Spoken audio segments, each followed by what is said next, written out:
where the mind is without fear and the head is held high, where knowledge is free.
Good morning students, আজকে আমরা পড়ব আমাদের rapid রিডারের যে বইটা রয়েছে সেখান থেকে।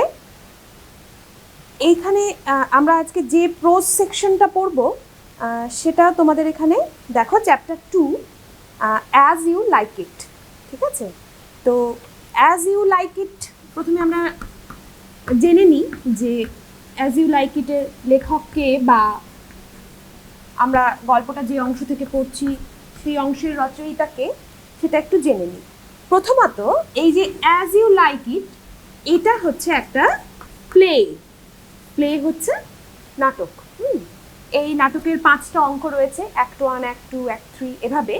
এবং খুব যেটা সব থেকে ইম্পর্ট্যান্ট মনে রাখার ক্ষেত্রে, যেটা জানি আমাদের প্রশ্নও আসতে পারে, সেটা হলো এটা কি ধরনের প্লে। এটা হচ্ছে একটা কমেডি। কেমন কমেডি হচ্ছে, আমরা সবাই জানি কমেডি মানে যেখানে চরিত্ররা একে অপরের সঙ্গে মিলিত হয় এবং নাটকের একটা হ্যাপি এন্ডিং থাকে, খুব সুন্দর একটা ভালোভাবে নাটকটা শেষ হয়, যার মধ্যে কোনো বিয়োগ যন্ত্রণা থাকে না। কেমন মোটামুটি কমেডিকে যদি বাংলায় বলা যায় তাহলে এই রকমই। তাহলে এটা যেহেতু একটা নাটক, সেহেতু এই নাটকের রচয়িতা হলেন একজন নাট্যকার, তার নাম হলো উইলিয়াম শেক্সপিয়ার।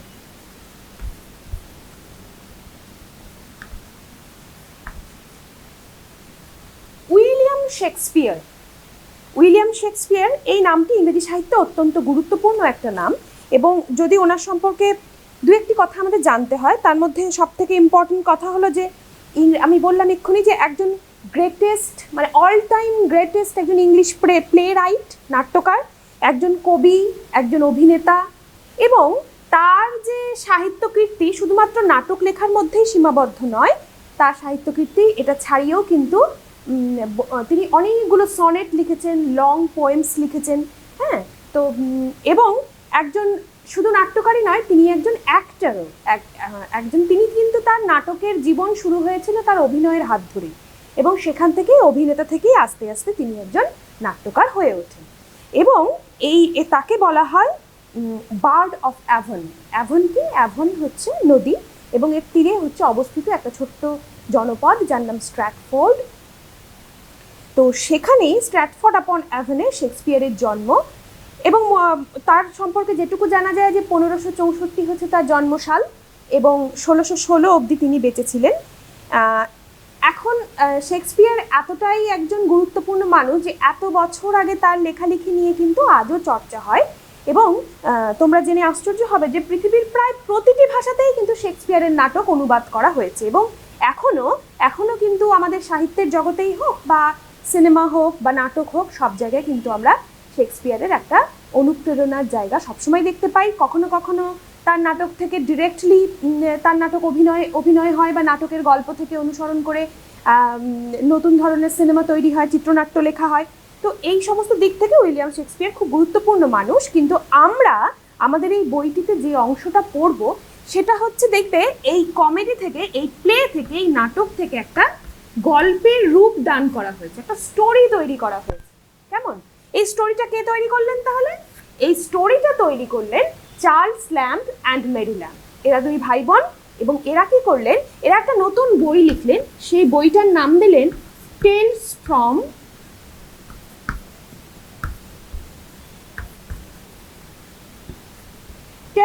শেক্সপিয়ার। কেমন? এই টেলস ফ্রম শেক্সপিয়ার অর্থাৎ শেক্সপিয়ারের নাটকের গল্পগুলো তারা নতুন করে গল্পের আকারে নাটকগুলোকে লিখলেন। কারা লিখলেন? এইটা লিখছেন Charles lamb, Mary lamb.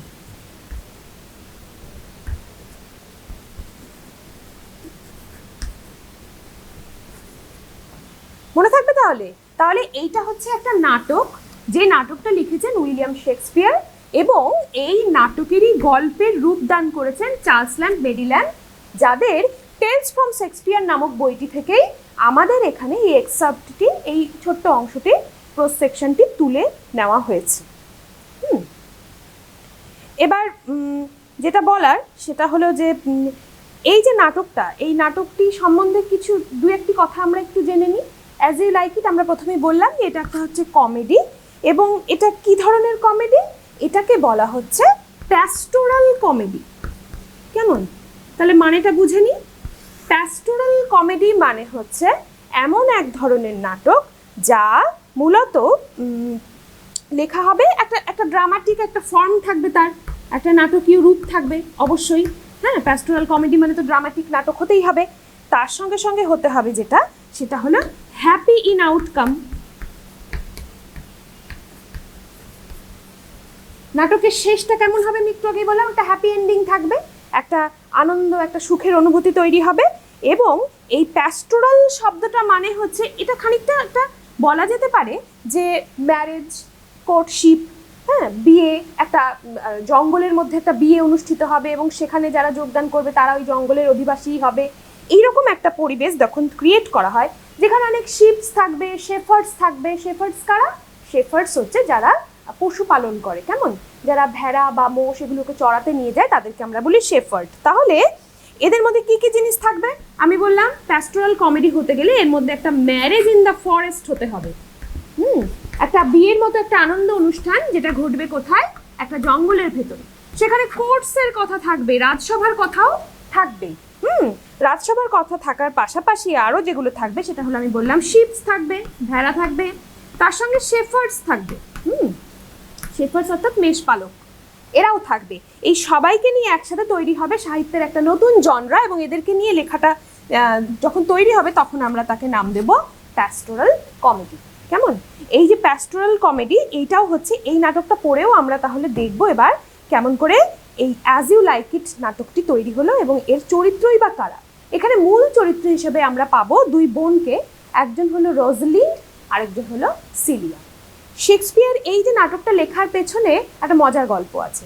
Thomas lodge বলে একজন নাট্যকার, নভেলিস্ট, তিনি লেখক শেক্সপিয়ারের আগে তিনি লেখালেখি করতেন। তিনি কি করেছিলেন? তিনি একটা রোজালিন্ড নামে একটা নতুন নভেল লিখেছিলেন। কেমন? এবং সেই নভেলের গল্প পড়ে শেক্সপিয়ার খুব ইন্সপায়ার্ড হন, এবং তিনি এই রোজালিন্ডের উপর ভিত্তি করেই তৈরি করেন তার নতুন নাটক, একটা প্যাস্টোরাল কমেডি, যার নাম হচ্ছে অ্যাজ ইউ লাইক ইট। এবং এই অ্যাজ ইউ লাইক ইট নাটকটির যদিও প্রথম কবে কোথায় স্টেজ পারফরমেন্স হয়েছিল, মানে নাটকটি মঞ্চে কীভাবে অভিনয় হয়েছিল সে কথা খুব পরিষ্কারভাবে জানা না গেলেও মোটামুটি আন্দাজ করা যায় যে একেবারে 1599, 1600 এই সময়টা এই নাটকটা স্টেজে দেখানো হয়। তাহলে ভেবে দেখো, আজ থেকে 500 বছর আগের একটা নাটক আমরা, 400 বছর আগের একটা নাটক আমরা আজকে গল্পের আকারে পড়বো। এবং আমাদের এই গল্পটা কে আমাদের শোনাচ্ছেন হচ্ছেন Charles Lamb and Mary Lamb. কেমন? লেখকের ব্যাপারটা পরিষ্কার। তাহলে আমরা নাটকের গল্পটা এবার শুরু করি। দেখো, page number 13।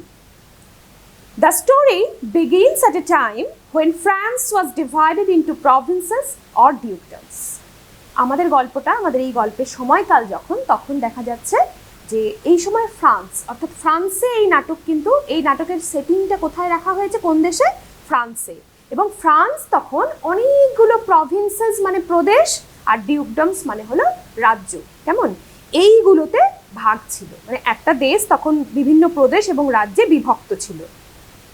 In one such Province, এইরকমই একটা প্রদেশে দেয়ার ওয়াজ আ ইউজোপার, বলছে এখানেই একজন আমরা জবরদখলকারীকে পাবো। ইউজোপার মানে হচ্ছে একজন জবরদখলকারী। Who had deposed and banished his elder brother the lawful duke. এই জবরদখলকারী কি করেছিল, সে কিন্তু তার নিজের দাদাকে সিংহাসনচ্যুত করে, অর্থাৎ ডিপোজড কথাটার মানে হলো সিংহাসনচ্যুত করা।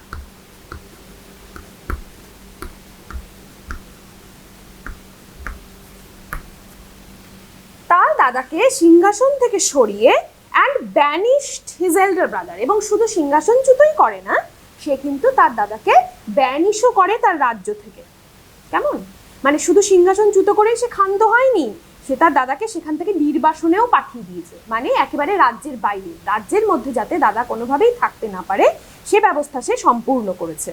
এবং তিনি কেমন ছিলেন, যার কথা বলা হচ্ছে তার দাদা, তিনি ছিলেন দ্য লফুল ডিউক, অর্থাৎ ল মানে আমরা জানি আইন, মানে যিনি আইন মেনে চলেন, একজন ন্যায়পরায়ণ রাজা, একজন নীতিবান রাজা।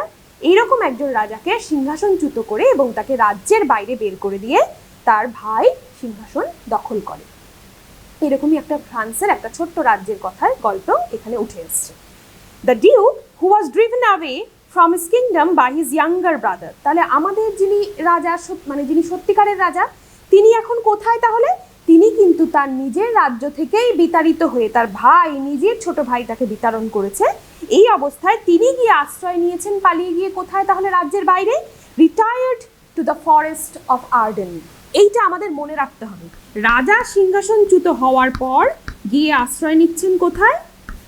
ফরেস্ট অফ আর্ডেনে, আর্ডেনের জঙ্গলে। আর্ডেনের জঙ্গলটা হলো তার রাজ্যের ঠিক বাইরে, সীমানায়। তো এই জঙ্গলেই তিনি তার সাথে কারা রয়েছে? তিনি কি একা রয়েছেন, না তার সাথে আরো কেউ রয়েছে? তো সেই রাজার সঙ্গে রয়েছে along with his faithful followers, তার সঙ্গে রয়েছেন ফেইথফুল মানে বিশ্বস্ত, তার যারা বিশ্বস্ত অনুগামী, যারা রাজাকে ভরসা করেছে, তারাই কিন্তু তার সঙ্গে গিয়ে জঙ্গলে আশ্রয় নিতে বাধ্য হয়েছে। কার কি জন্য বাধ্য হয়েছে? তার নিজেরই ছোট ভাই তাকে সিংহাসনচ্যুত করে রাজ্যের বাইরে নির্বাসনে পাঠিয়েছে তাই।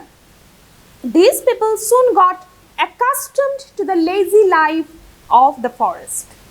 এই লোকগুলো যারা এতদিন রাজসভা বা অভিজাত সম্প্রদায়ের, মনে রাখতে হবে যে রাজার সঙ্গে যারা গিয়েছিলেন জঙ্গলে, তারা কিন্তু প্রত্যেকেই রাজার বন্ধুস্থানীয়, এবং তারা রাজার সঙ্গে রাজসভার কাজেও যেমন তারা পার্টিসিপেট করতেন, তেমনি তাদেরও হয়তো অনেক বড় বড় বাসস্থান রয়েছে, প্রাসাদ রয়েছে থাকার।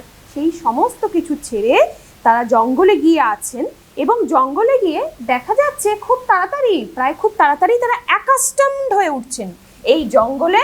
এই সকলেই রাজা উইথ ফেথফুল ফলোয়ার্স, তারা সকলেই অ্যাকাস্টমড হয়ে পড়েছেন জঙ্গলের জীবনে। এবং সেই জীবনটা কেমন? অ্যাকাস্টমড মানে হলো অভ্যস্ত। কেমন? যে অভ্যস্ত হয়ে পড়ছেন জঙ্গলের জীবনে। এবং জঙ্গলের জীবনটাকে কেমন বলছে? বলছে জঙ্গলের যে জীবন সেটা হলো লেজি, অলস। কেন অলস? কার সাপেক্ষে অলস? Of the forest they felt it to be more relaxing than the life of a court. তাহলে দেখো দুরকম জীবন দেখানো হচ্ছে। একদিকে দেখানো হচ্ছে life in the forest of Arden, অপরদিকে বলা হচ্ছে লাইফ ইন দ্য কোর্ট, রাজসভার জীবন। মানে রাজসভার জীবন মানে ব্যস্ততার জীবন, সেখানে নানাবিধ কাজকর্ম থাকে প্রতিদিন, এবং সেই জীবনের তুলনায় কিন্তু জঙ্গলের জীবনটাকে বলা হচ্ছে লেজি, অলস, যেহেতু কাজকর্ম কম করতে হচ্ছে।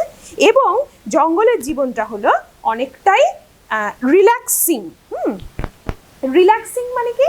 মানে অনেকটা আরামদায়ক। হ্যাঁ, জঙ্গলের জীবনটা রাজসভার জীবনের তুলনায় অনেক বেশি আরামদায়ক। They led the life like that of Robin Hood of England. তাদের জীবনটা যেন খানিকটা কার গল্পের সঙ্গে তুলনীয়? Robin Hood of England. ইংল্যান্ডের একজন মানে কি বলবো, একজন অলিখিত রাজা ছিলেন, তার নাম হচ্ছে রবিন হুড। তিনি জঙ্গলে থাকতেন এবং তিনি কি করতেন? তিনি ছিলেন গরিবদের কাছে মাসিহার মতো। কিরকম? তিনি বড় লোকদের ধনসম্পত্তি লুটপাট করে গরিবদের মধ্যে বিলিয়ে দিতেন। কেমন? তো এইরকম রবিন হুডের মতোই তারা নিজেদেরকে রবিন হুডের মতোই ভাবতেন, যে আমরাও জঙ্গলে এসে আছি, রবিন হুডও জঙ্গলে গিয়েছিলেন। তো এইরকম ভাবে তাদের জীবনটা কাটতো। And to this forest many noble youths came and spend their leisure time as the did in the golden age. নিজেদের স্বর্ণযুগে দেখা গেছে যে অনেকেই কিন্তু যারা বিভিন্ন দেশের রাজপুত্র তারাও কিন্তু জঙ্গলে তাদের অবসরের সময়টুকু কাটাতে আসতেন। এরকম কিন্তু আগেকার দিনে দেখা যেত যে রাজপুত্ররা অনেক সময় দেশ ভ্রমণ করে বা তাদের অভিজ্ঞতার মাধ্যমে কিন্তু তারা রাজা হওয়ার পথ তৈরি করতেন। এবং আরেকটা কারণও এখানে হতে পারে, সেটা হলো জঙ্গলে একজন রাজা এসে আছেন এবং তিনি হচ্ছেন অত্যন্ত বিখ্যাত রাজা, তিনি একজন ন্যায়পরায়ণ রাজা, তার কাছে রাজকার্যের বিভিন্ন দিক শিখে নেওয়ার জন্যও কিন্তু এইটা ছিল অন্যান্য দেশের রাজপুত্রদের কাছে একটা বিশাল সুযোগ। Sorry.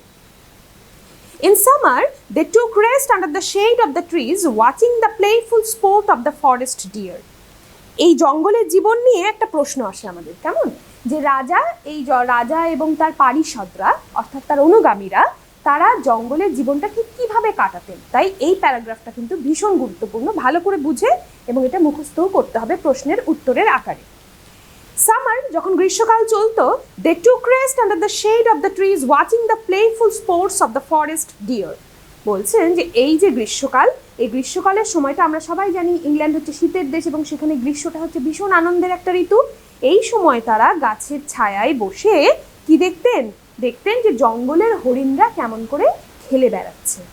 They even felt sad they had to kill those deer for food. এবং তাদের এই খেলা দেখতে দেখতে কিন্তু মনটা খারাপ হয়ে যেত। কেন? কারণ তাদেরকে খাদ্যের প্রয়োজনে এই হরিণদেরকে হত্যা করতে হতো। এই যে যাদেরকে খেলতে দেখে আজকে এতটা আনন্দ পাচ্ছে, তারাই কিন্তু আবার তাদেরকে যখন আবার হত্যা করে খেতে হবে এই কথাটা চিন্তা করলে কিন্তু তাদের মোটেই ভালো লাগতো না। ইন উইন্টার, এটা ছিল সামারের গল্প। এবার তাহলে উইন্টারে কি হতো শীতকালে? when the cold wind blew, যখন খুব ঠান্ডা বাতাস বইছে, the duke suffered from cold and said, রাজা তখন ঠান্ডায় ভীষণ কষ্ট পাচ্ছেন, তার বয়স হয়েছে, উপরন্তু রাজপ্রাসাদের কোনো আরাম তো তার কাছে নেই। তাই তিনি কিন্তু এর মধ্যেও বলতেন, যখন প্রচণ্ড ঠান্ডায় কষ্ট পাচ্ছেন তখনও বলছেন যে but said, these chilling winds which blow upon my body are true counselors. বলছেন তিনি কিন্তু কখনোই হার মানতেন না। তিনি বলতেন যে এই যে চিলিং উইন্ডস, এই যে ঠান্ডা বাতাস, which blow upon my body, আমার শরীরের উপর দিয়ে যে বাতাস বয়ে যাচ্ছে, are true counselors. কি বলছেন রাজা? রাজা বলছেন যে এরা হচ্ছে আমার সত্যিকারের পরামর্শদাতা, সত্যিকারের উপদেষ্টা, যাদেরকে আমি ছেড়ে এসেছি, যে উপদেষ্টাদেরকে ছেড়ে এসেছি রাজসভায়, তাদের মধ্যে কিন্তু সব থেকে ফেইথফুল, সব থেকে বিশ্বস্তকে এই ঠান্ডা বাতাস। কি বলছেন তাদেরকে? ট্রু কাউন্সেলার্স।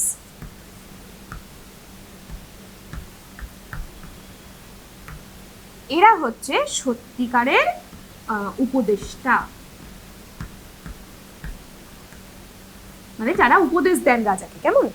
তো দে ডু নট ফ্ল্যাটার, তারা কখনো বাড়িয়ে বলে না, তোষামত করে না, but represent truly to me my condition. এবং এই ঠান্ডা বাতাস যখন বয়ে যাচ্ছে তখন কিন্তু আমি খুব ভালো করেই বুঝতে পারছি আমি আসলে আর তো রাজা নই, এখন আমি কি পরিস্থিতিতে এসে দাঁড়িয়েছি সেইটা কিন্তু খুব পরিষ্কার করে আমাকে কে বুঝিয়ে দিচ্ছে। তাহলে ট্রু কাউন্সিলর কে?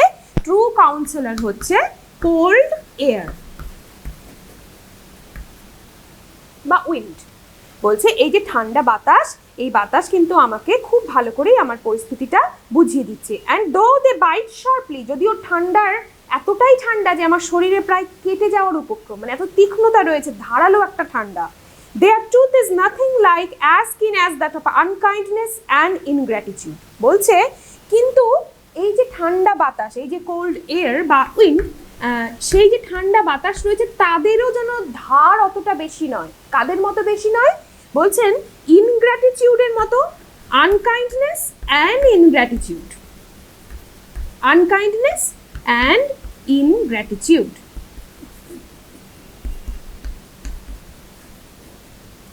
আনকাইন্ডনেস আর ইনগ্র্যাটিটিউড কি? আনকাইন্ডনেস হচ্ছে নির্দয়তা, যার মধ্যে কোনো দয়া মায়া নেই, আর ইনগ্র্যাটিটিউড মানে হলো অকৃতজ্ঞতা। মানে এরাও কিন্তু অকৃতজ্ঞতার কাছে বা নির্দয়তার কাছে এই বাতাসের যে অতিরিক্ত ঠান্ডা, এটাও যেন কিছুই মনে হচ্ছে না। কার কথা বলছেন আসলে এর মধ্যে দিয়ে? বলছেন তার নিজের ভাইয়ের নির্দয়তার কথা, তার নিজের ভাইয়ের নিষ্ঠুরতার কথা, তার প্রতি অকৃতজ্ঞতার কথা। বলছেন সেই তুলনায় এই ঠান্ডা বাতাস কিছুই নয়। He remarked that men might say against adversities, but there are some uses of a poisonous stone. তিনি এটাও বলেছেন, তিনি মন্তব্য করেছেন যে মানুষ অনেক সময়ই কিন্তু অ্যাডভার্সিটির বিপক্ষে কথা বলে।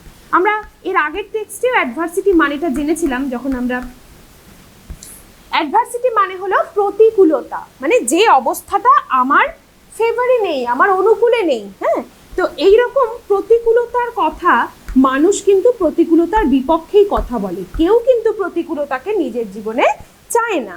তাহলে এইরকম প্রতিকূলতা কিন্তু তবুও তিনি বলছেন যে প্রতিকূলতারও কিন্তু কোথাও একটা আমাদের জীবনে দরকার রয়েছে। কেমন করে দরকারটা রয়েছে এই তুলনাটা করছেন, যে যেমন বিষাক্ত ব্যাঙের বিষটাও আমাদের কাজে লাগে, তার মাথা থেকে বিষ নিয়ে অনেক সময় ওষুধ তৈরি হয় বিভিন্ন ব্যাধির। তো সেরকমই আমাদের জীবনে প্রতিকূলতারও কিন্তু একটা ভূমিকা রয়েছে, যদিও এটা একটা নেগেটিভ ব্যাপার যে আমাদের জীবন কেন প্রতিকূল হবে, কিন্তু তা সত্ত্বেও তারও কিন্তু একটা উপযোগিতা রয়েছে। কিভাবে রয়েছে তিনি বলছেন, ঠিক যেভাবে উনি শিখেছেন। In this way the Duke drew lessons from nature. তিনি কি করছেন, তিনি ঠান্ডা বাতাসের সংস্পর্শে এসে কিন্তু অনুভব করতে পারছেন যে প্রকৃতি এই যে প্রতিকূল অবস্থার মধ্যে তাকে আজকে থাকতে হয়েছে, যাতে রাজপ্রাসাদের সমস্ত আরাম তার জীবন থেকে কেড়ে নেওয়া হয়েছে, এটার মধ্যে দিয়েও কিন্তু নতুন কিছু তিনি শিখতে পেরেছেন। তিনি বুঝতে পারছেন যে প্রকৃতির কিছু নিজস্ব পাঠ রয়েছে, কিছু শিক্ষা রয়েছে, যা তিনি প্রকৃতির সংস্পর্শে না এলে কোনোদিনই বুঝতে পারতেন না। And they found tongues in trees. গাছেদেরও যেন একটা নিজস্ব ভাষা রয়েছে, তারা কিন্তু কমিউনিকেট করার, যোগাযোগ করার একটা চেষ্টা করে। Books in the following streams. এই যে প্রবহমান নদী, এ যেন প্রবহমান জ্ঞানের সঙ্গে সমতুল্য। And sermons in stones. পাথরের গায়ে খোদাই করা রয়েছে সত্যিকারের উপদেশ, যাকে আমরা অনেক সময় ধর্মীয় উপদেশকে আমরা সারমন বলি, সেরকম উপদেশ খোদাই করা রয়েছে। And good in everything. এবং প্রকৃতির সংস্পর্শে যখনই তিনি থাকছেন তিনি বুঝতে পারছেন যে চারপাশে সব কিছুই যেন তাকে কোনো একটা কল্যাণময় উদ্দেশ্যর দিকেই ধাবিত করেছে। কেমন, মানে আমার সঙ্গে যা কিছু হচ্ছে তাকে কিন্তু আমি সরিয়ে রাখতে পারছি না, তাকে আমি শুধুমাত্র প্রতিকূল বলতে পারছি না, তার মধ্যে দিয়েও কোনো একটা কল্যাণের সম্ভাবনাই রচিত হচ্ছে। The banished duke had a daughter named Rosalind, and like her father she was also thrown out of the dukedom. এতক্ষণে আমরা গল্পের যে কেন্দ্রীয় চরিত্র রজালিন্ড আর সিলিয়া, আমি একটু আগেই বলেছিলাম যে তারা দুই বোন। হ্যাঁ, এই দুই বোনের সঙ্গে আমাদের এবার দেখা হবে। তো প্রথমেই আমরা দেখছি এই যে ব্যানিশ ডিউক, নির্বাসিত রাজা, তার একটি মেয়ে ছিল যার নাম রজালিন্ড। অ্যান্ড লাইক হার ফাদার, তার বাবার মতো তাকেও রাজ্য থেকে বের করে দেওয়া হয়েছে, তারও গিয়ে আর্ডেনের জঙ্গলেই থাকার কথা। But she still remained in the palace being the companion of Celia. কিন্তু সে একটা উপায়ে রাজপ্রাসাদেই থেকে গেছে। সেটা কি উপায়? সেটা হলো সিলিয়ার খেলার সাথী হয়ে, সঙ্গী হয়ে। সিলিয়াকে দ্য প্রেজেন্ট ডিউকস ডটার, তাহলে বর্তমান যে রাজা, যার নাম আমরা একটু পরেই জানতে পারবো, ফ্রেডেরিক, তার মেয়ে সিলিয়ার সঙ্গী হয়ে, সাথী হয়ে, খেলার সাথী হয়ে থেকে গেছে আমাদের রজালিন্ড এই প্রাসাদেই, যেখান থেকে তার বাবাকে বের করে দেওয়া হয়েছে। The discord between the Duke and his brother did not at all affect the friendship between the two sisters. তাহলে কি দাঁড়ালো ব্যাপারটা, যে দুই ভাইয়ের মধ্যে যে বিবাদ, দুই ভাইয়ের মধ্যে যে সমস্যা, তা কিন্তু এই দুই বোনের সম্পর্কে কোনো ছাপই ফেলতে পারেনি। In fact Celia tried to comfort Rosalind whenever she became sad thinking of her father. বাবার কথা ভাবতে ভাবতে রোজালিন্ড অনেক সময় দুঃখিত হয়ে পড়ে, সে বিমর্ষ হয়ে থাকে, এবং তাকে তখন কে সান্ত্বনা দেয়? তারই বোন, ছোট বোন cilia. One day when Celia was talking to Rosalind in her usual kind manner, সে কিন্তু দিদির সঙ্গে কখনো রাফলি কথা বলে না, সে সবসময় দিদির পাশে থাকার চেষ্টা করে। একদিন দিদির সঙ্গে বসে সে গল্প করছে, যেমন ভাবে সুন্দর করে নরম করে কথা বলে দিদির সঙ্গে, সেভাবেই a messenger came, একজন দূত এসে হাজির হলো তাদের কাছে, with the news that there would be a wrestling match. বলছে তখনকার দিনে তো টিভি ছিল না, স্মার্টফোনও ছিল না, তাহলে মানুষ বিনোদনমূলক কর্মসূচি কি ছিল? তাহলে সেক্ষেত্রে রাজকুমারীরা বা রাজকুমাররা অনেক সময়ই রাজপ্রাসাদে অনুষ্ঠিত হতো বিভিন্ন কুস্তির ম্যাচ, কুস্তির হচ্ছে প্রতিযোগিতা, এবং সেগুলোই তারা দেখতে যেত। এরকমই একটা কুস্তির প্রতিযোগিতার খবর নিয়ে একজন দূত তাদের কাছে এলো। And they could go and watch that if they so wanted. যদি তারা চায়, রাজা খবর পাঠিয়েছেন যে যদি তারা চায় দুই বোন, তাহলে তারা কিন্তু ওখানে গিয়ে ম্যাচটা দেখতে পারে। Celia agreed to go thinking that it would amuse Rosalind. এবং সিলিয়া রাজিও হয়ে গেল সঙ্গে সঙ্গে যে সে কুস্তির প্রতিযোগিতা দেখতে যাবে। তার মনে হলো তার দিদির মনের মধ্যে যে দুঃখ রয়েছে, কষ্ট রয়েছে, সেটাকে একটুখানি কমানোর এভাবে ব্যবস্থা করা যেতে পারে, দিদিকে একটু আনন্দে রাখা যেতে পারে, তাই সে রাজি হয়ে গেল। During those times, wrestling matches were viewed by noble ladies and princesses being a favorite sport of princess. বলছে সেই সময় আমি একটু আগেই বললাম তোমাদের যে সেই সময় কিন্তু আনন্দ বা মজার অনুষ্ঠান হিসেবে এই কুস্তির প্রতিযোগিতাগুলো হতো এবং সেখানে এই রাজকুমাররা বা রাজকুমারীরা তারা গিয়ে দেখতে পারতো এই ম্যাচগুলো। এটা ছিল তাদের কাছে একটা অত্যন্ত প্রিয় খেলা, favourite sport. But here they thought that they would face a tragedy as a practiced wrestler was to fight an inexperienced young man. বলছে যে কিন্তু এক্ষেত্রে হয়তো মানে শেষটা খুব ভালো হবে না, একটা ট্র্যাজেডি হতে পারে, করুণ পরিণতি হতে পারে। কেন? এই কুস্তির প্রতিযোগিতা কিভাবে আলাদা? এই কুস্তির প্রতিযোগিতায় যারা লড়ছে তাদের মধ্যে একজন হলো এক্সপিরিয়েন্সড রেসলার, যে হচ্ছে ভীষণ অভিজ্ঞ একজন কুস্তিগীর, আর তার সঙ্গে লড়বে একজন ইনএক্সপিরিয়েন্সড ইয়াং ম্যান, মানে অনভিজ্ঞ একজন যুবক, মানে যে রেসলিং ম্যাচ সম্বন্ধে কিছুই জানে না, তার সঙ্গে লড়াই হবে একজন প্র্যাকটিসড রেসলারের, যে এই কুস্তি প্রতিযোগিতা সব কিছুই খুব ভালো করে জানি। তাহলে সেক্ষেত্রে কি ঘটতে পারে? একটা করুণ পরিণতি ঘটতে পারে, তাই না?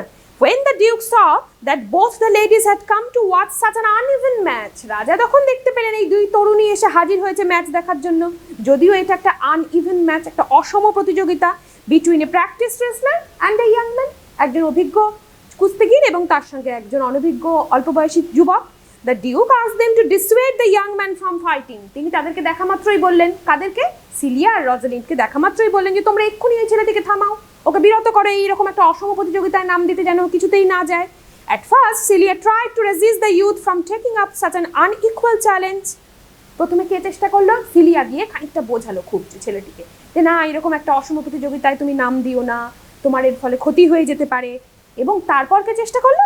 এবার রজালিন্ড গিয়ে by her kind words tried to change his mind from the ensuing fight.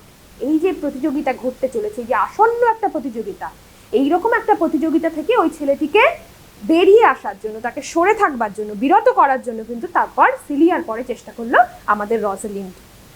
But after hearing the এন্ট্রিটিস, এই দুই মেয়ের ভীষণ অনুরোধ, স্বনির্বন্ধ অনুরোধ, যে অনুরোধ ফেলাই যায় না প্রায়, এরকম অনুরোধ শুনেও কিন্তু the youth became all the more determined to prove his ভ্যালর in front of the fair ladies. এই সুন্দরী মেয়েদের সামনে নিজের সাহসকে দেখানোর বা নিজেকে শো অফ করার কিন্তু এই সুযোগ ছাড়তে চাইলো না আমাদের এই অল্প বয়সী ছেলেটি। সে একেবারে দৃঢ় প্রতিজ্ঞ হয়ে উঠলো, না তাকে খেলতেই হবে। হি refuse to listen to them, যদিও শুনলো না এই দুই মেয়ের কথা, কিন্তু তাদেরকে said in a such graceful manner, খুব মার্জিত স্বরেই কিন্তু সে জানালো যে সে তাদের এই অনুরোধ রাখতে পারবে না। That both the ladies became more concerned of him. এবার যতই ছেলেটির ভদ্রতা, তার মার্জিত আচরণ, তার কথাবার্তা শুনে মেয়ে দুটির ভীষণ কষ্ট হতে লাগলো যে এ বাবা, এর যা হতে চলেছে তা নিয়ে তারা আরো অধিক চিন্তাগ্রস্ত হয়ে উঠলো। হি সেড, সে কি বলেছিল সেই ছেলেটি?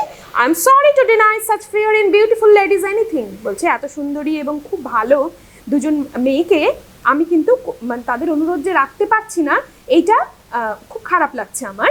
হি also said that he would like the ladies to wish for him, এবং আরও বললো যে তোমরা বরং একটা কাজ করো, আমি এই প্রতিযোগিতা থেকে আমার নাম সরিয়ে নেব না, তার বদলে তোমরা বরং আমাকে শুভেচ্ছা জানাতে পারো। And if he was defeated, এবং এটাও বললো যে যদি আমি আজকে হেরেও যাই, he would not be ashamed. বলছেন তাহলে আমার কাছে সেটা অ্যাশেমড বা লজ্জার কিছু নেই, লজ্জার নয়। And even if he was killed, there was no one to lament for him in this world. একটা নতুন শব্দ এলো, lament. Lament মানে হচ্ছে শোক প্রকাশ, কেমন?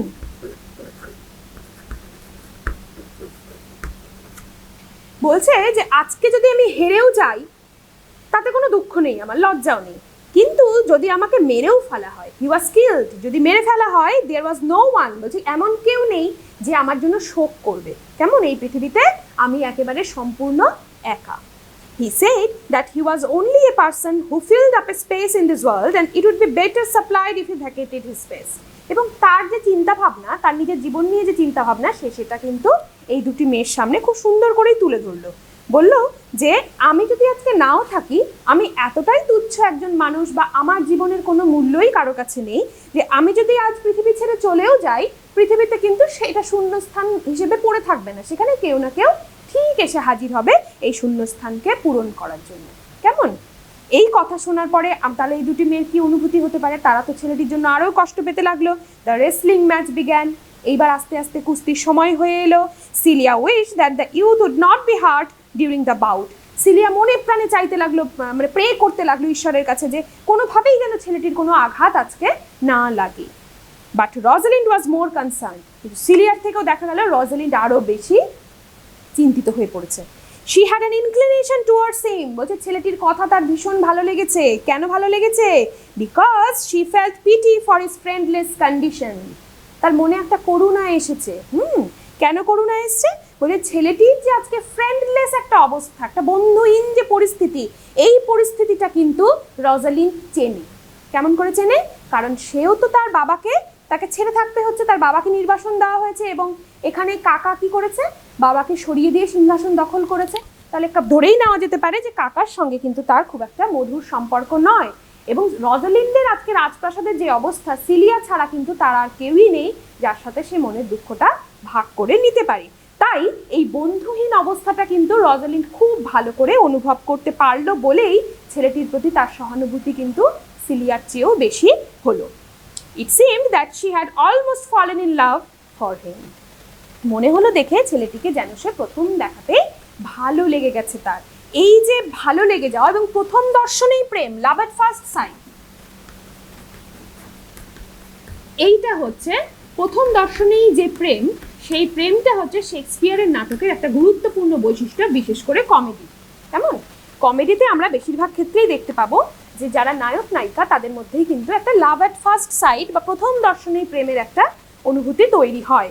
The inspiration that the youth goat from the ladies. তাহলে এই দুটি মেয়ের অনুরোধ উপরোধ সত্ত্বেও যে খেলতে গেছে সে কিন্তু জানে যে এই মেয়ে দুটি তার জন্য প্রার্থনা করবে। Worked wonders. মনে হলো যেন তাদের প্রার্থনাতেই কাজ হয়ে গেল, একটা আশ্চর্য ঘটনা ঘটে গেল, যেন একটা miracle. And he defeated his opponent. এবং ছেলেটি খুব আশ্চর্যজনকভাবে তার যে অপোনেন্ট, তার যে প্রতিদ্বন্দ্বী, তাকে হারিয়ে দিল। In such a way that for some time he could not even টক। এবং এমনভাবে হারিয়েছে যে কিছুক্ষণ যেন আর কথাই বলতে পারছে না। মানে বিশ্বাস করতেই পারেনি যে এই যে অসম একটা প্রতিযোগিতা, এই প্রতিযোগিতায় সে কিছুই প্রায় না জেনে লড়াইতে নাম লিখিয়েছিল, কিন্তু আজ যখন সে জিতে গেল তখন কিন্তু তার নিজের ক্ষমতার ওপরে অতটা বিশ্বাস আর সে দেখাতে পারছে না। সে বুঝতে পারছে না এবার সে কিভাবে রিয়্যাক্ট করবে। The duke Frederick was very pleased with the youth skill and courage. ছেলেটিকে দেখে তার এই স্কিল, তার যে এরকম কৌশল, তার যে সাহস, তার যে বুদ্ধিমত্তা, এটা দেখে কিন্তু রাজার নাম আমরা একটু আগেই বলেছিলাম ফ্রেডরিক, রাজা ফ্রেডরিক কিন্তু ভীষণ খুশি হলেন। And wanted to know more about him. এবং তিনি জানতে চাইলেন ছেলেটি কে, যে এইরকম একটা ইনএক্সপিরিয়েন্সড ইউথ হওয়া সত্ত্বেও সেই রকম একটা অসম লড়াই থেকে জিতে যায়, তার সম্পর্কে তো খোঁজ খবর নিতেই হচ্ছে। The youth introduced himself as Orlando. এই ছেলেটি এবার তার নিজের পরিচয় দিল। আমরা এবার গল্পের আরেকটি প্রধান চরিত্রের সঙ্গে আমাদের দেখা হবে, তার নাম হলো Orlando, the youngest son of Sir Roland de Boys. এবং সে কে? সে হচ্ছে স্যার রোল্যান্ড ডি বয়েসের ছোট ছেলে। স্যার রোল্যান্ড ডি বয়েস তাহলে কে? স্যার রোল্যান্ড ডি বয়েস ওয়াজ ডেড। তিনি মারা গেছেন। But when he was alive, যখন তিনি বেঁচে ছিলেন, he was a friend of the banish duke. এই রোল্যান্ড ডি বয়েস হলেন আমাদের আবার রজালিন্ডের যে বাবা, যাকে নির্বাসনে পাঠিয়েছেন রাজা ফ্রেডরিক, তারই খুব কাছের বন্ধু। So on hearing that Orlando was his son, the duke was displeased. কিন্তু রাজার সঙ্গে তো তার দাদার সম্পর্ক মোটেই ভালো নয়, তাই দাদার বন্ধুর ছেলে শুনে কিন্তু তিনি মোটেই খুশি হলেন না। এবং তিনি ভাবতে লাগলেন মনে মনে, which he had been the son of someone else. বলছে দাদার বন্ধুর ছেলে না হয় যদি অন্য যে কোনো কারো ছেলে হতো তাহলে আমার ভারী ভালো লাগতো। রজালিন্ড, তাই তিনি আগ্রহ হারিয়ে ফেললেন অরল্যান্ডো সম্পর্কে। Rosalind was very happy to hear that Orlando was the son of one of her father's favourite. এবং কিন্তু আমাদের এই ঘটনায় দেখা গেল একজন খুব খুশি হলো, কে? রজালিন্ড। সে কি বললো? সে ভীষণ খুশি হলো এটা জেনে যে অরল্যান্ডো হচ্ছে তার বাবারই ভীষণ কাছের একজন বন্ধু। সে নিশ্চয়ই গল্প শুনেছে আগেও রোল্যান্ড ডি বয়েসের কথা, এবং তার ছেলে এ কথা শুনে যেন তার আরও বেশি মানে তার মনের ভেতরে একটা অন্যরকম খুশি এসে উপস্থিত হলো। অ্যান্ড কনফেস টু সিলিয়া, সে সিলিয়াকে প্রায় বলেই ফেললো, my father loves Sir Roland de Boys. বলছে আমি জানি, বাবার কাছে অনেক শুনেছি তিনি রোল্যান্ড ডি বয়েসকে খুব ভালোবাসতেন। And if I had known that Orlando was his son, I would have added tears to my entreaties before he would have ventured. বলছে যে আমি যদি আগে জানতাম যে উনি আমার বাবার বন্ধুর ছেলে, তাহলে কিন্তু আমি ওনাকে যখন বারণ করছিলাম এরকম একটা প্রতিযোগিতায় নাম দিতে, তাহলে আমার চোখে কিন্তু জল থাকতো। তিনি আমারই একজন আত্মীয়। যেন বাবার বন্ধুর ছেলে কথাটা বলার মধ্যে দিয়েই রজলিন্ডের মনের মধ্যে একটা কথা উঠে এলো যে তার অরল্যান্ডো হচ্ছে তার খুবই কাছের একজন মানুষ, তার বাবার বন্ধুর ছেলে। তাই সে বলল যে এইরকম একটা অসম প্রতিযোগিতায় নামার আগে অরল্যান্ডোর জন্য কিন্তু তার চোখে জল থাকতো। The ladies went to him and seeing that he was sad due to the displeasure of the Duke, spoke to him kindly. এইবার দুই বোন রজলিন্ড আর সিলিয়া তারা গেল অরল্যান্ডোর সঙ্গে দেখা করতে, এবং গিয়ে দেখতে পেল যে অরল্যান্ডো কিন্তু দুঃখই পেয়েছে। কেন দুঃখ পেয়েছে? কারণ সে অনেক কিছু আশা করে এই রাজার এই অসম প্রতিযোগিতায় নাম দিতে এসেছিল, কিন্তু বুঝতে পেরেছে রাজা কোনো একটা অজ্ঞাত কারণে তার প্রতি ডিসপ্লিজ, তার প্রতি অখুশি। হ্যাঁ, এটা তার কিন্তু মনে যথেষ্ট আঘাত দিয়েছে। কিন্তু এই দুই বোন রজলিন্ড আর সিলিয়া তারা এসে তার সঙ্গে খুব ভালো করে কথা বলতে লাগলো। And Rosalind even gave him her chain from her neck, এবং রজলিন্ড কি করলো, সঙ্গে সঙ্গে নিজের গলা থেকে সোনার হার খুলে তাকে দিয়ে দিল তার পুরস্কার হিসেবে। And said that had she not been out of fortune she would have given him a more valuable gift. বলছে আপাতত তুমি আমার গলার এই সোনার হার নাও, কিন্তু তোমাকে একটা কথা বলি, আমি যদি আমার আগের অবস্থায় থাকতাম, অর্থাৎ সেই হচ্ছে সত্যিকারের প্রিন্সেস বা রাজকুমারী যার বাবাকে নির্বাসনে পাঠানো হয়েছে, তাহলে তখনকার অবস্থা যদি আমার থাকতো তাহলে আমি তোমাকে আরো অনেক মূল্যবান উপহার দিতাম। When the cousin sisters were alone, এবার এই ঘটনার পর সময় কেটে গেছে অনেকটা। এবার দেখা যাচ্ছে এই দুই বোন তারা হচ্ছে কাজিন, একে অপরের খুঁড়তুতো বোন। তারা যখনই একা থাকে they talked of the young wrestler. তাদের মধ্যে কাকে নিয়ে কথা হয় এবার ওই যে অল্প বয়সী ছেলেটি যে একজন রেসলারের মর্যাদা পেল, কুস্তিগিরের মর্যাদা পেল। Celia thought that Rosalind must have fallen in love with Orlando. এবার সিলিয়া যেন কোথাও একটা আন্দাজ করতে পেরেছে যে দিদির মানে তার দিদি রজলিন্ডের অরল্যান্ডোর প্রতি একটা ভালোবাসা তৈরি হয়েছে।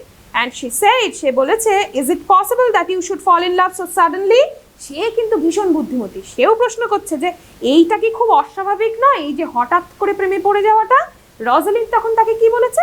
রজলিন্ড replied, the duke my father loved his father dearly. বলছে একটাই কারণ, ওর বাবাকে আমার বাবা ভীষণ ভালোবাসতেন, তাই আমিও ওকে ভীষণ ভালোবেসে ফেলেছি। Celia then remarked that though her father had displeasure for young Orlando, she herself did not feel so. Celia এখানে একটা মজার কথা বললো যে তুমি বলছো বটে যে বাবা, তোমার বাবা তার বাবাকে ভালোবাসতো বলেই তুমি তাকে ভালোবেসেছো, কিন্তু দেখো আমার অবস্থা, আমার বাবা কিন্তু এই ছেলেটিকে একেবারেই অপছন্দ করেছে, তা সত্ত্বেও আমি তো ওকে অপছন্দ করছি না। দেখো তাহলে রজলিন্ড আর সিলিয়ার মধ্যে যে ধরনের কনভারসেশন হচ্ছে, কথোপকথন হচ্ছে, তার মধ্যে দিয়ে কিন্তু এই দুটি চরিত্র সম্পর্কে কিছু কিছু ধারণা আমাদের স্পষ্ট হয়ে উঠছে। এবার দেখো পরের প্যারাগ্রাফে, আমরা পেজ নাম্বার 14-এ রয়েছি, সেখানে কি হচ্ছে। Frederick was enraged at the side of Sir Roland de Boys son. দেখা গেল আমাদের রাজার কি অবস্থা, রাজা কিন্তু স্যার রোল্যান্ড ডি বয়েজের ছেলেকে দেখে মোটেই খুশি হননি, তিনি উপরন্তু এনরেজড হয়ে গেছেন। এনরেজড মানে কি? এনরেজড মানে হলো মানে তেলে বেগুনে জ্বলে যাওয়া, প্রচন্ড ক্রুদ্ধ হয়ে পড়েছেন, খুবই রেগে গেছেন।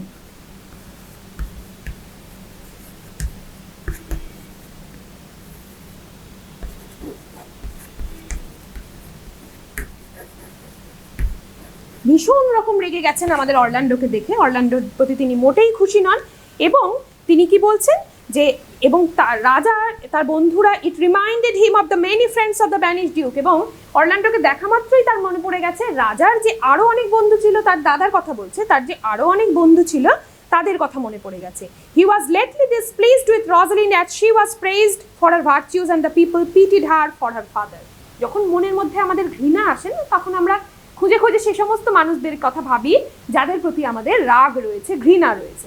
এই সমস্ত ভাবতে ভাবতে দাদার কথা, দাদার বন্ধুদের কথা, এসব ভাবতে ভাবতে তার মনে পড়ে গেল তার চোখের সামনেই রয়েছে তার অপর একজন মানে ঘৃণার পাত্রী, সে হলো আমাদের রজলিন্ড, যাকে প্রত্যেকেই তার ছেলে ভীষণ ভালো মেয়ে, তার ভীষণ মনটা ভীষণ নরম, এই কারণে কিন্তু সকলেই তাকে পছন্দ করে। And the people pitied her for her father, এবং লোকের যে সমবেদনা, লোকের যে সমর্থন, সেটাও কিন্তু পেয়ে যায় আমাদের Rosalind. Now all of a sudden Frederick became angry.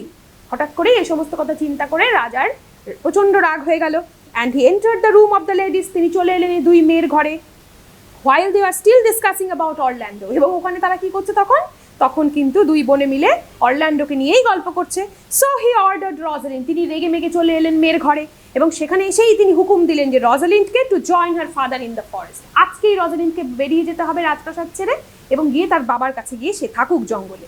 Cilia pleaded in favour of her sister. এবার এই পরিস্থিতি দেখে সিলিয়া তখন কি করবে বুঝতে পারছে না, সে বাবাকে বারবার করে অনুরোধ করছে যে না, তার দিদিকে যেন পাঠানো না হয়। But the duke turned a deaf ear to any such request. কিন্তু মেয়ের কথায় এবার মোটেই কান দিলেন না আমাদের রাজা ফ্রেডরিক। শত অনুরোধেও কিন্তু তাকে টলানো গেল না। হি সেড, তিনি বললেন, she is too subtle for you. তুমি বুঝতে পারছো না, ও তোমার জন্য ক্ষতিকর হয়ে উঠছে দিন দিন। আর স্মুথনেস, ওর এত নরম।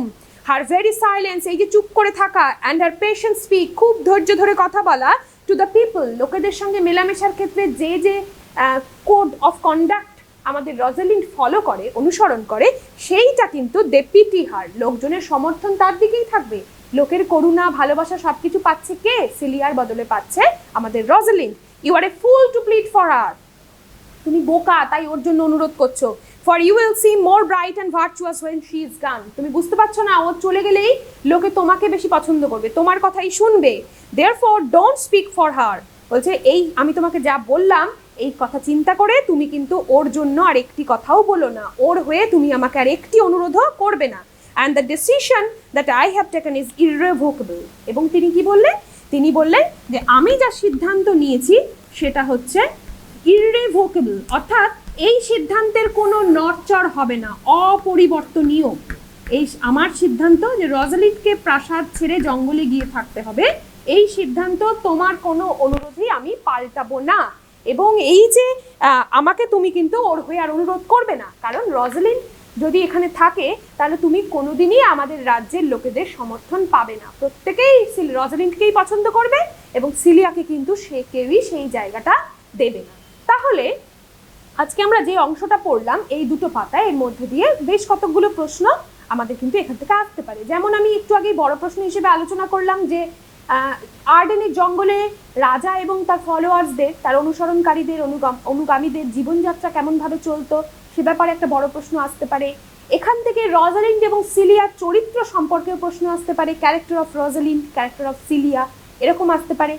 তো এই সমস্ত ছোট ছোট, এছাড়াও এই টেক্সটটা খুব ভালো করে পড়া এই জন্যই জরুরি যে এখান থেকে কিন্তু বিভিন্ন মানে যতগুলো আমরা গল্পের যে অংশটুকুই পড়লাম সেখান থেকে প্রচুর এমসিকিউ আসতে পারে। আর আর্ডেনের জঙ্গল থেকে একটা এমসিকিউ আসতে পারে যে কোন জঙ্গলে গিয়ে রাজা থাকতেন, এবং এই যে ডিউক ফ্রেডরিক তিনিই বা কেমন আচরণ করেছিলেন তার দাদার সঙ্গে, সে ব্যাপারে প্রশ্ন আসতে পারে। প্রশ্ন আসতে পারে ট্রু কাউন্সেলর কে, সত্যিকারের উপদেষ্টা বা পরামর্শদাতা কে, তাহলে সে তখন লিখতে হবে কোল্ডউইন। কেমন এই যে ছোট ছোট বিভিন্ন প্রশ্ন এখান থেকে এমসিকিউ আকারে যেমন আসতে পারে, তেমনি আমি বড় প্রশ্ন যে কটা বললাম আজকে, সিলিয়ার, ক্যারেক্টার অফ সিলিয়া বা ক্যারেক্টার অফ রজালিন্ড, অথবা আর্ডেনের জঙ্গলে ওদের জীবন কেমন ছিল, এই ব্যাপারে কিন্তু একটা স্পষ্ট ধারণা আমি দেওয়ার চেষ্টা করলাম। তোমরা কি করবে? তোমরা এখান থেকে প্রশ্ন আকারে এগুলোকে রেডি করবে। আর একটা জিনিস, আর একটা ঘটনা আমরা জানতে পারলাম, আমরা রোল্যান্ড ডি বয়েস সম্পর্কে জানতে পারলাম, তিনি কে ছিলেন। তার ছেলে অরল্যান্ডো সম্পর্কে জানতে পারলাম যে সে একটি অত্যন্ত ভদ্র ছেলে এবং সে মেয়েদের সঙ্গে যথেষ্ট মার্জিত স্বরে কথা বলে।